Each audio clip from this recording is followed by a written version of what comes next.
ನಾರಾಯಣಂ ನಮಸ್ಕೃತ್ಯ ನರಂ ಚೈವ ನರೋತ್ತಮಂ ದೇವೀಂ ಸರಸ್ವತೀಂ ವ್ಯಾಸಂ ತಥೋ ಜಯಮುದೀರೇ.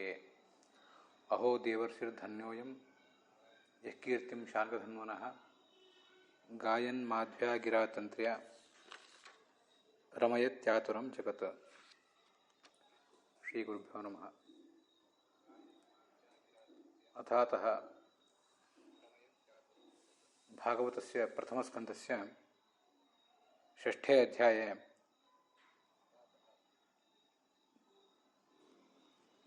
ತ್ರಯಸ್ತ್ರಿಂಶಃ ಶ್ಲೋಕಃ. ಒಂದನೇ ಸ್ಕಂದದ 6ನೇ ಅಧ್ಯಾಯದ 33ನೇ ಶ್ಲೋಕಃ.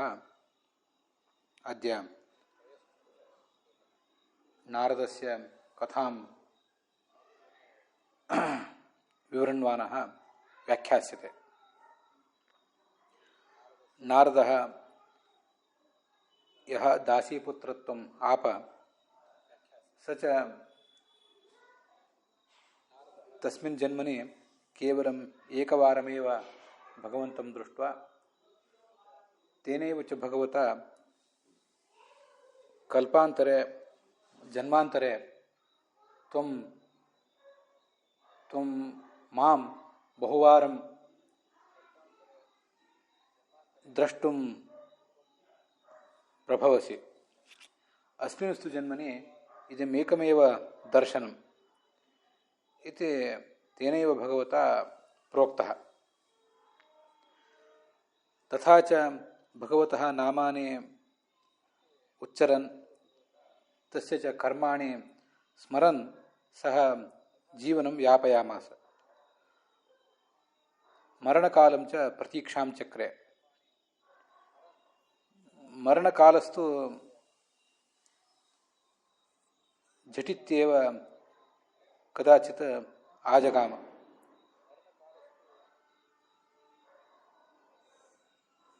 ಏವಂ ಮಯಿ ಪ್ರಯುಂಜಾನೆ ಶುದ್ಧಾಂ ಭಾಗವತೀಂ ತನುಂ ಪ್ರಾರಬ್ಧಕರ್ಮ ನಿರ್ವಾಣಃ ನ್ಯಪತತ್ ಪಾಂಚಭೌತಿಕಃ. ತಸ್ಯ ದಾಸೀಪುತ್ರಜನ್ಮನಃ ಕಾರಣೀಭೂತಂ ಯತ್ ಪ್ರಾರಬ್ಧಕರ್ಮ ತತ್ ಪ್ರಾರಬ್ಧಕರ್ಮ ತಸ್ಯ ಜನ್ಮನಃ ಭೋಗೇನೈವ ವಿನಕ್ಷ್ಯತೆ. ಏವಂ ಚ ಪ್ರಾರಬ್ಧಕರ್ಮಣಃ ನಾಶ ಏವ ಜನ್ಮನಃ ನಾಶಃ. ಜನ್ಮಭೋಗೇನ ಪ್ರಾರಬ್ಧಕರ್ಮ ಚ ನಕ್ಷ್ಯತೆ. ಏವಂ ಚ ತಂ ಪಾಂಚಭೌತಿಕಂ ದೇಹಂ ಸಹ ದಾಸೀಪುತ್ರಃ ಜಹೌ. ಅಥಾತ್ ಅದ್ಯ ತ್ರಯಸ್ತ್ರಿಂಶಃ ಶ್ಲೋಕಃ 33ನೇ ಶ್ಲೋಕಃ ಇದಾನೀಂ ವ್ಯಾಖ್ಯಾಸ್ಯತೆ. ಕಲ್ಪಾಂತ ಇದಮಾಸ್ಥಾಯ ಶಯಾನೇಂಭಸ್ಯುತನ್ವತಃ ಶಿಶಯಿಷ್ಣೋರನುಪ್ರಾಣಂ ವಿವೇಶಾಂತರಹಂ ವಿಭೋಃ. 33ನೇ ಶ್ಲೋಕವನ್ನು ನಾವೀಗ ನೋಡಬೇಕು.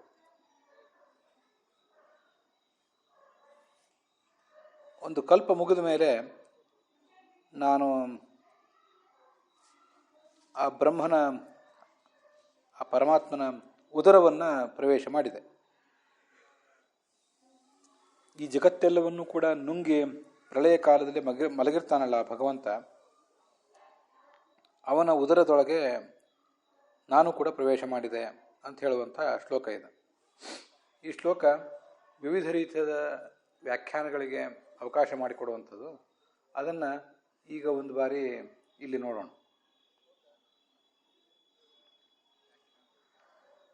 ನಮ್ಮಲ್ಲೇ ವಿಜಯಧ್ವಜರು ಒಂದು ರೀತಿ, ಯಾದವಾರ್ಯರು ಒಂದು ರೀತಿ ಅದನ್ನು ವ್ಯಾಖ್ಯಾನಿಸ್ತಾರೆ.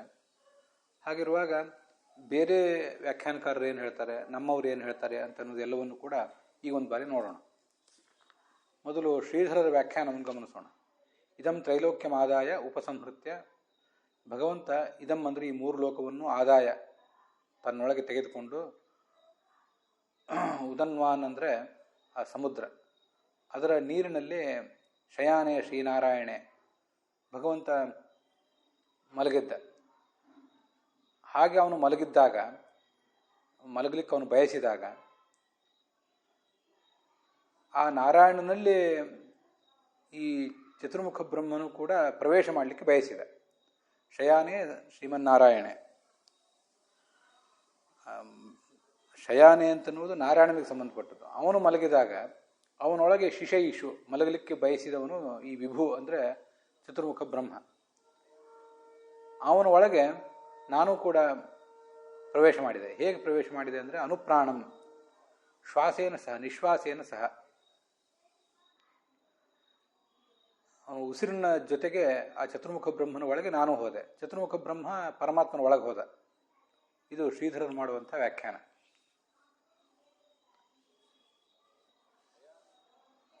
ಇದಕ್ಕೆ ಕೂರ್ಮ ಪುರಾಣದ ಮಾತೊಂದನ್ನು ಕೂಡ ಅವರು ಉದ್ಧರಿಸ್ತಾರೆ. ತಥೋವತೀರ್ಯ ವಿಶ್ವಾತ್ಮ ದೇಹಮಾವಿಶ್ಯ ಚಕ್ರಿಣಃ ಅವಾಪ ವೈಷ್ಣವೀಂ ನಿದ್ರಾಂ ಏಕೀಭೂಯಾತ ವಿಷ್ಣುನ ಅಂತ. ಚಕ್ರಿಣಃ ದೇಹಮಾವಿಶ್ಯ, ಚಕ್ರಿ ಅಂದರೆ ಆ ಪರಮಾತ್ಮ, ಅವನ ದೇಹವನ್ನು ಪ್ರವೇಶ ಮಾಡಿ. ಯಾರು?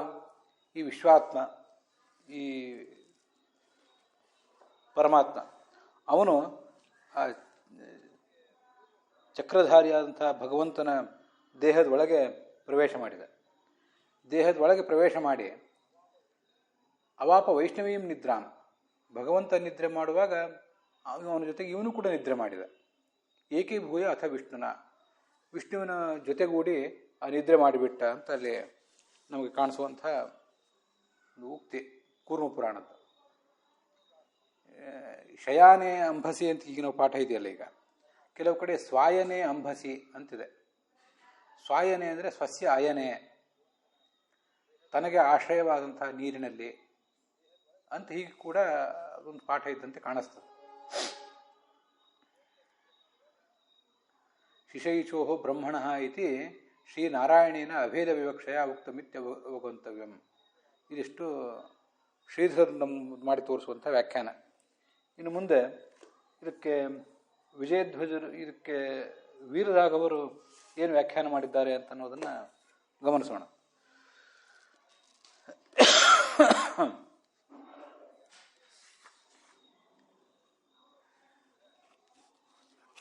ಕಲ್ಪಾಂತೆ ಇದಂ ಜಗತ್ ಆದಾಯ ಸ್ವಸ್ಮಿನ್ ಪ್ರವಿಲಾಪ್ಯ, ಈ ಜಗತ್ತೆಲ್ಲವನ್ನು ತನ್ನೊಳಗೆ ತೆಗೆದುಕೊಳ್ಳುವುದು ಅಂದರೆ ತನ್ನೊಳಗೆ ಲಯ ಮಾಡಿಕೊಂಡು, ಉದನ್ವಾನ್ ಅಂದರೆ ಆ ಪ್ರಳಯ ಸಮುದ್ರ, ಅದರ ನೀರಿನಲ್ಲಿ ಮಲಗಿರುವವನು ಅನಿರುದ್ಧ ರೂಪದ ಭಗವಂತ. ಆ ಅನಿರುದ್ಧ ರೂಪದ ಭಗವಂತನ ಒಳಗೆ ಈ ಅಂದರೆ ಅವನ ನಾಭಿಕಮಲದಲ್ಲಿ ಈ ವಿಭುವಾದ ಚತುರ್ಮುಖ ಬ್ರಹ್ಮ ಇದ್ದ. ಅವನೊಳಗೆ ಅಂತಃಪ್ರಾಣಂ ಅನುವಿವಿಷೆ ಅನುಪ್ರವಿಷ್ಟವಾನಸ್ಮಿ, ಆ ಚತುರ್ಮುಖ ಬ್ರಹ್ಮನೊಳಗೆ ನಾನು ಪ್ರವೇಶ ಮಾಡಿದೆ. ಇದು ನಾರದರ ಸ್ಥಿತಿಯನ್ನು ವರ್ಣನೆ ಮಾಡುವಂಥ ಶ್ಲೋಕ.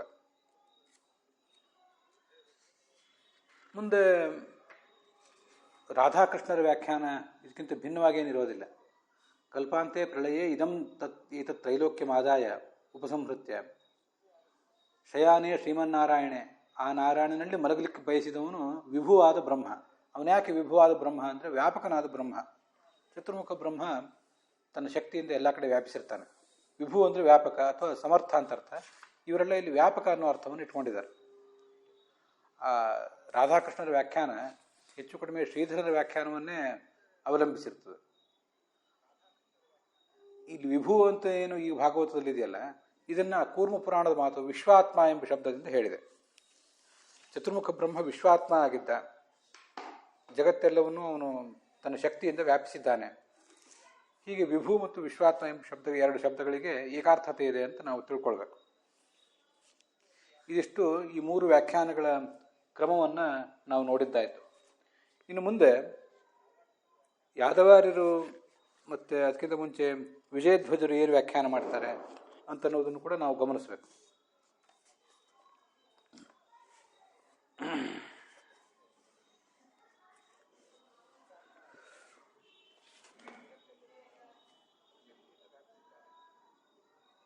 ಅಹಂ ಕಲ್ಪಾವಸಾನೆ ಸ್ವಸೃಷ್ಟಮಿದಂ ವಿಶ್ವಮಾದಾಯ ಸೋದರೇ ನಿವೇಶ್ಯ.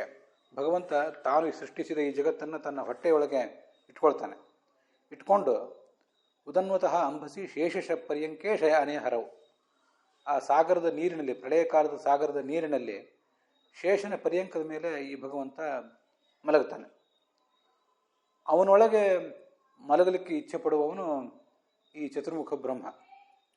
ಶಯಿತುಮಿಚ್ಛೋಹೋ ವಿಭೋಹೋ ವಿರಿಂಚಸ್ಯ. ವಿಭು ಅಂದರೆ ವಿರಿಂಚ ಅನ್ನೋ ಅರ್ಥವನ್ನು ಸ್ಪಷ್ಟವಾಗಿ ಹೇಳ್ತಾರೆ ವಿಜಯಧ್ವಜರು ಕೂಡ.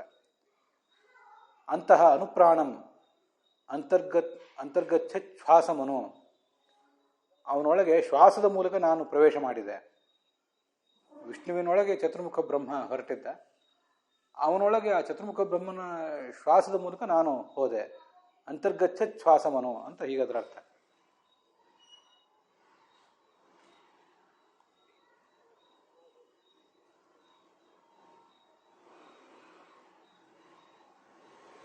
ಇದು ವಿಜಯಧ್ವಜರನ್ನು ತೋರಿಸುವಂಥ ಅರ್ಥ. ಯಾದವಾರ್ಯರ ಅರ್ಥ ಸ್ವಲ್ಪ ಭಿನ್ನವಾಗಿದೆ. ಕಲ್ಪಾಂತೆ ಅಂದರೆ ಪೂರ್ವಬ್ರಹ್ಮ ಕಲ್ಪಾವಸಾನೆ, ಹಿಂದಿನ ಕಲ್ಪದ ಚತುರ್ಮುಖ ಬ್ರಹ್ಮ ಏನಿದ್ದಾನೆ ಅವನ ಆ ಕಲ್ಪ ಅಂದರೆ ಮಹಾಕಲ್ಪ ಅದು ಮುಕ್ತಾಯ ಕಂಡಾಗ 31,104,000 ಕೋಟಿ ವರ್ಷಗಳ ಸುದೀರ್ಘವಾದಂಥ ಒಂದು ಕಾಲ ಇರ್ತದೆ. ಅದು ಮುಗಿದಾಗ ಇದಂ ಸ್ವಸೃಷ್ಟಂ ವಿಶ್ವಮಾದಾಯ, ತಾನು ಸೃಷ್ಟಿಸಿದಂತಹ ಪ್ರಪಂಚವನ್ನೆಲ್ಲ ತನ್ನ ಹೊಟ್ಟೆಯೊಳಗೆ ಇಟ್ಕೊಂಡು ಆ ಸಾಗರದ ಪ್ರಳಯಕಾಲದ ಸಾಗರದಲ್ಲಿ ಭಗವಂತ ಮಲಗಿರ್ತಾನೆ. ಅಂಬಸಿ ಜಲೆ ಶಿಶೇಷ್ಣೋ ಶಯಿತುಮಿಚ್ಛೋಹ ವಿಭೋಹ ನಾರಾಯಣಸ್ಯ. ಇದು ವ್ಯತ್ಯಾಸ ಯಾದವಾರ್ಯರ ವ್ಯಾಖ್ಯಾನದಲ್ಲಿ. ಈ ಶಿಶಯಿಷ್ಣು ಅಂತ ಶಬ್ದ ಇದೆಯಲ್ಲ, ಅದು ಷಷ್ಠಿ ವಿಭಕ್ತಿ ಏಕವಚನದ ಶಬ್ದ. ಶಯಾನೆ ಅಂತನ್ನುವುದು ಸಪ್ತಮಿ ವಿಭಕ್ತಿ ಏಕವಚನದ ಶಬ್ದ. ಇಲ್ಲಿ ಯಾದವಾರ್ಯರ ಒಂದು ವ್ಯಾಖ್ಯಾನದಲ್ಲಿ ಶಿಶಯಿಷ್ಣು ಅನ್ನೋ ಶಬ್ದವನ್ನು ಚತುರ್ಮುಖ ಬ್ರಹ್ಮನಿಗೆ ಅನ್ವಯಿಸಿಲ್ಲ, ಅವರು ಪರಮಾತ್ಮನಿಗೆ ಅನ್ವಯಿಸಿದ್ದಾರೆ. ಉಳಿದೆಲ್ಲ ವ್ಯಾಖ್ಯಾನಕಾರರು ಚತುರ್ಮುಖ ಬ್ರಹ್ಮನಿಗೆ ಅನ್ವಯಿಸಿದ್ದಾರೆ. ಶಯಾನ ಅಂತನ್ನುವುದನ್ನು ಪರಮಾತ್ಮನಿಗೆ ಅನ್ವಯಿಸಿದ್ದಾರೆ.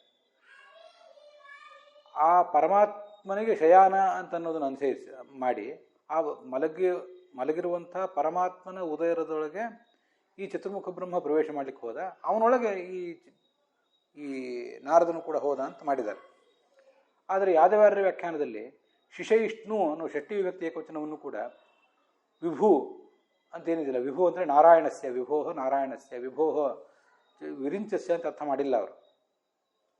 ವಿಭು ಎಂಬ ಶಬ್ದದಿಂದ ಶಿಶಯಿಷ್ಣು ಎಂಬ ಶಬ್ದದಿಂದ ಎರಡೂ ಶಬ್ದದಿಂದಲೂ ಶ್ರೀಮನ್ನಾರಾಯಣನನ್ನೇ ಇಟ್ಕೊಳ್ಬೇಕು ಅಂತ ಹೀಗಾದರ ಅರ್ಥ ಮಾಡಿದ್ದಾರೆ. ಆದರೆ ಯಾದವಾರ್ಯರ ವ್ಯಾಖ್ಯಾನದಲ್ಲಿ ಒಂದು ಕೊರತೆ ನಮಗೆ ಕಾಣಿಸ್ತದೆ. ಅದೇನೆಂದರೆ ಶಯಾನೆ ಅನ್ನೋ ಶಬ್ದಕ್ಕೆ ಅವರು ಅರ್ಥ ಮಾಡಲಿಲ್ಲ. ಶಯಾನೆ ಅನ್ನೋ ಶಬ್ದಕ್ಕೆ ಅನ್ವಯವೇ ಕಾಣಿಸೋದಿಲ್ಲ.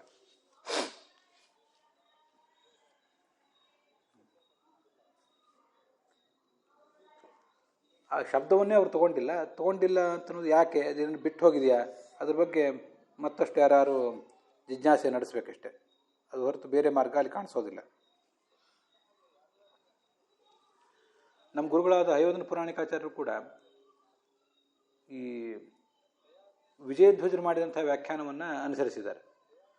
ಸಹಸ್ರ ಯುಗಗಳ ಬ್ರಹ್ಮಕಲ್ಪದ ಕೊನೆಯಲ್ಲಿ ಭಗವಂತ ಜಗತ್ತೆಲ್ಲವನ್ನು ನುಂಗಿ ಪ್ರಳಯ ಕಾಲದಲ್ಲಿ ಮಲಗಿದ್ದಾಗ ಅವನ ಉದರದೊಳಗೆ ಬ್ರಹ್ಮ ಪ್ರವೇಶಿಸಿದ.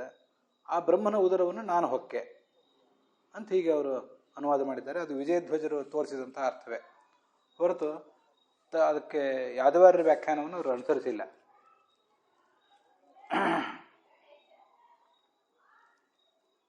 ಯಾದವಾರ್ಯರ ವ್ಯಾಖ್ಯಾನದಲ್ಲಿ ಆ ಶಯಾನೆ ಅಂತನ್ನೋದು ಅನನ್ವಿತವಾಗಿ ನಿಂತು ಬಿಡ್ತದೆ.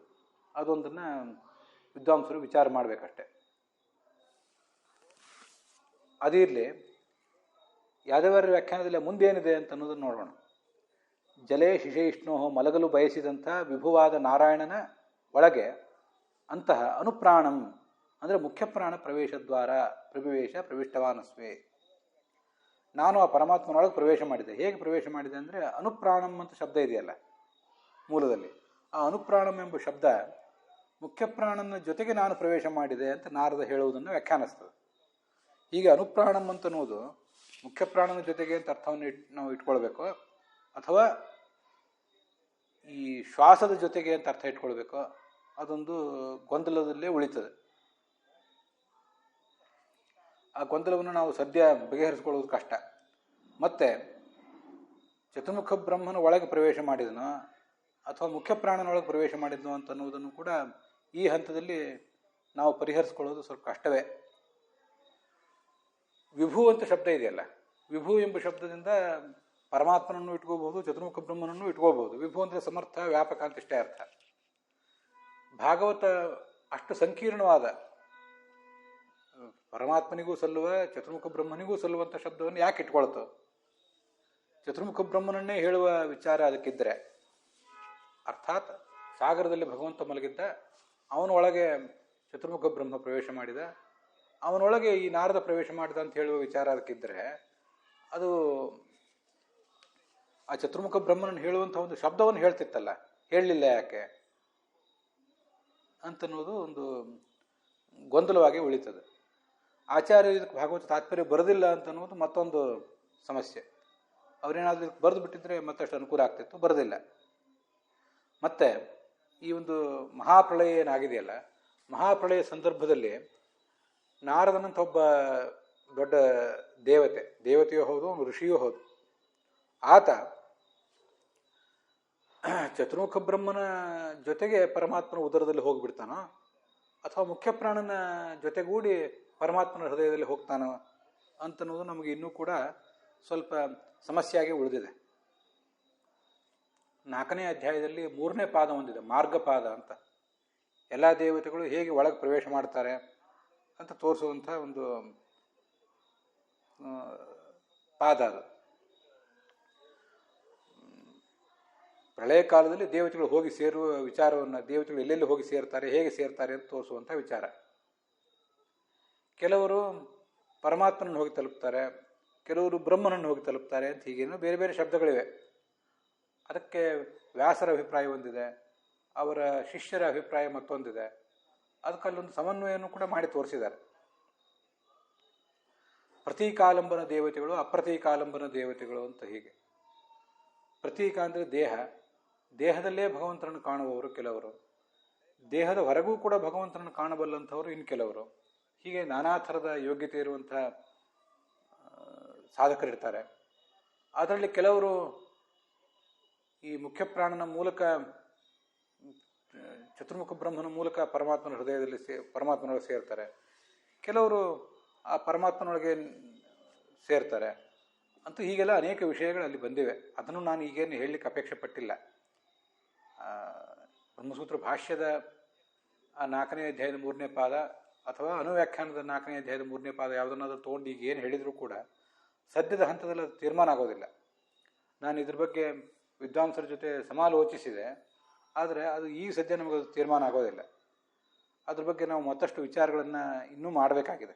ಇದರ ಮುಂದಿನ ಶ್ಲೋಕಕ್ಕೆ ಸಂಬಂಧಪಟ್ಟಂತೆ ಕೂಡ ಸಹಸ್ರಯುಗ ಪರ್ಯಂತ ಉತ್ಥಾಯಿದಂ ಶುಶ್ರೂಕ್ಷತಃ ಮರೀಚಿ ಮುಖ್ಯ ಋಷಯ ಪ್ರಾಣೇಭ್ಯೋಹಂ ಚ ಜಜ್ಞರೆ ಅಂತ ಮುಂದಿನ ಶ್ಲೋಕ ಇದೆಯಲ್ಲ, ಅದ್ರ ಬಗ್ಗೆಯೂ ಕೂಡ ನಾವು ಇನ್ನೂ ಜಿಜ್ಞಾಸೆ ಮಾಡಬೇಕಾಗಿದೆ. ನಾರದ ಈಗ ಮುಗಿಸಿದ್ದು ಇದು ಆ ಚತುರ್ಮುಖ ಬ್ರಹ್ಮನ ಮಹಾಕಲ್ಪವೋ, ಮನ್ವಂತರ ಕಲ್ಪವೋ, ದಿನಕಲ್ಪವೋ ಅಂತನ್ನೋದ್ರ ಬಗ್ಗೆ ಸ್ವಲ್ಪ ಇನ್ನೂ ಗೊಂದಲಗಳಿವೆ. ಅದನ್ನು ನಮ್ಮ ಗುರುಗಳು ಪುರಾಣಿಕಾಚಾರ್ಯರು ಆ 34ನೇ ಶ್ಲೋಕದಲ್ಲಿ ಮುಂದೆ ಹೇಳಿದ್ದಾರೆ. ಅದನ್ನು ಯಾದವಾರ್ಯರು ಕೂಡ ಆ 34ನೇ ಶ್ಲೋಕದ ವ್ಯಾಖ್ಯಾನದಲ್ಲಿ ಒಂದಿಷ್ಟು ತೊಗೊಂಡಿದ್ದಾರೆ. ಇಲ್ಲಿ ಕಲ್ಪಾಂತೆ ಅಂತ ಇಲ್ಲಿ ಬಂದಿದೆಯಲ್ಲ ಈ ಶ್ಲೋಕದಲ್ಲಿ, ಮುಂದಿನ ಶ್ಲೋಕದಲ್ಲಿ ಸಹಸ್ರಯುಗ ಪರ್ಯಂತ ಅಂತ ಬಂದಿದೆಯಲ್ಲ, ಇದರಿಂದ ನಾವು ತಿಳ್ಕೋಬೇಕಾದದ್ದು ಯಾವುದನ್ನ ಅಂತ ಒಂದು ಸಮಸ್ಯೆ ಇನ್ನೂ ಉಳಿದಿದೆ. ಮನ್ವಂತರ ಕಲ್ಪ ಅಂತ ಒಂದು ಸುಮಾರು 30 ಕೋಟಿ ವರ್ಷಗಳ ಕಾಲದ ಒಂದು ಮನ್ವಂತರ, ಅದಕ್ಕೂ ಕಲ್ಪ ಅಂತಾರೆ. 432 ಕೋಟಿ ವರ್ಷದ ಒಂದು ದಿನಕಲ್ಪ, ಅದನ್ನೂ ಕಲ್ಪ ಅಂತಾರೆ. ಅದು ಚತುರ್ಮುಖ ಬ್ರಹ್ಮನ ಒಂದು ಹಗಲದು. 432 ಕೋಟಿ ವರ್ಷದ ರಾತ್ರಿಯೂ ಚತುರ್ಮುಖ ಬ್ರಹ್ಮನಿಗಿದೆ. ಇದಲ್ಲದೆ ಮಹಾಕಲ್ಪ ಅಂತ ಒಂದಿದೆ. ಹೀಗೆ ಮನ್ವಂತರ ಕಲ್ಪ, ದಿನಕಲ್ಪ, ಮಹಾಕಲ್ಪ, ಈ ಮೂರನ್ನು ಕೂಡ ಕಲ್ಪ ಅಂತಾರೆ. ಇಲ್ಲಿ ಸಹಸ್ರಯುಗ ಪರ್ಯಂತ ಅಂತೆಲ್ಲ ಬಂದಿದೆ. ಈ ಕಲ್ಪಾಂತ ಎಂಬ ಶಬ್ದದಿಂದ ಮತ್ತು ಸಹಸ್ರಯುಗ ಪರ್ಯಂತೆ ಎಂಬ ಶಬ್ದದಿಂದ ನಾವು ತಗೊಳ್ಬೇಕಾದದ್ದು ಯಾವುದನ್ನ ಅನ್ನುವಂಥ ಒಂದು ಸಮಸ್ಯೆ ಇನ್ನೂ ಉಳಿತದೆ. ಚತುರ್ಮುಖ ಬ್ರಹ್ಮನ ಒಂದು ದಿನ ಕಳೆದ ಬಳಿಕ ಈ ನಾರದರು ಏನಾದರು ಅನ್ನೋದನ್ನ ಇಲ್ಲಿ ಹೇಳ್ತಿದ್ದಾರ, ಅಥವಾ ಮಹಾಕಲ್ಪ ಮುಗಿದ ನಂತರ 31,104,000 ಕೋಟಿ ವರ್ಷಗಳ ಮಹಾಕಲ್ಪ ಮುಗಿದ ನಂತರ ಇಲ್ಲಿ ಏನಾಯ್ತು ಅನ್ನೋದನ್ನ ಹೇಳ್ತಿದ್ದಾರೋ ಅಂತ ಒಂದು ಗೊಂದಲ ಉಳಿತದೆ. ಆದ್ದರಿಂದ ನಾರದರು ಮುಖ್ಯ ಪ್ರಾಣನ ಮೂಲಕ ಭಗವಂತನೊಳಗೆ ಪ್ರವೇಶ ಮಾಡಿದ್ರು, ಚತುರ್ಮುಖ ಬ್ರಹ್ಮನ ಮೂಲಕ ಭಗವಂತನೊಳಗೆ ಪ್ರವೇಶ ಮಾಡಿದ್ರು, ಮತ್ತು ಇದು ದಿನಕಲ್ಪವೋ ಮಹಾಕಲ್ಪವೋ ಅಂತನ್ನೋದನ್ನು ಈ ಸದ್ಯ ನಾನು ಸ್ವಲ್ಪ ಪೆಂಡಿಂಗ್ ಇಟ್ಟಿರ್ತೇನೆ. ಭಾಗವತದ 7ನೇ ಸ್ಕಂದದಲ್ಲಿ ಮತ್ತೆ ಅದ್ರ ಬಗ್ಗೆ ನಾರದನ ಬಗ್ಗೆ ಬರೋದಿದೆ. ಆ ಸಂದರ್ಭದಲ್ಲಿ ಇದ್ರ ಬಗ್ಗೆ ನಾವು ಮತ್ತಷ್ಟು ವಿಚಾರಗಳನ್ನು ಮಾಡಬಹುದು. ಇನ್ನೂ ಅನೇಕ ಜನ ಹಿರಿಯ ವಿದ್ವಾಂಸರ ಜೊತೆ ಸಮಾಲೋಚಿಸಿ ಹೀಗೆಲ್ಲ ಅದನ್ನು ಮಾಡಲಿಕ್ಕೆ ಸಾಧ್ಯ ಇದೆ. ಆ ಸಂದರ್ಭದಲ್ಲಿ ಅದನ್ನು ಹೇಳಲಿಕ್ಕೆ ಸಾಧ್ಯ ಆಗ್ತದೆ. ಹೀಗೆ ಇವತ್ತು ಈ 33ನೇ ಶ್ಲೋಕದ ವಿವರದೊಂದಿಗೆ ಈ ಭಾಗವನ್ನು ಸಮಾಪ್ತ ಮಾಡಿದ್ದೇವೆ. ಹುಸಿಯ ನಾಡಿ ಹೊಟ್ಟೆ ಹೊರೆವ ವಿಷಯದಲ್ಲಿ ರಸಿಕನೆಂದು ಹುಸಿಗೆ ಹಾಕದಿರುವ ಎನ್ನ ಋಷಿಕೇಶನೆ ಈಶನಿನ್ನ ಚರಣ ಭಜನೆ ಆಸೆಯಿಂದ ಮಾಡುವೆ ದೋಷ ರಾಶಿ ನಾಶ ಮಾಡು ಶ್ರೀಶಕೇಶವ. ಶ್ರೀಕೃಷ್ಣಾರ್ಪಣ.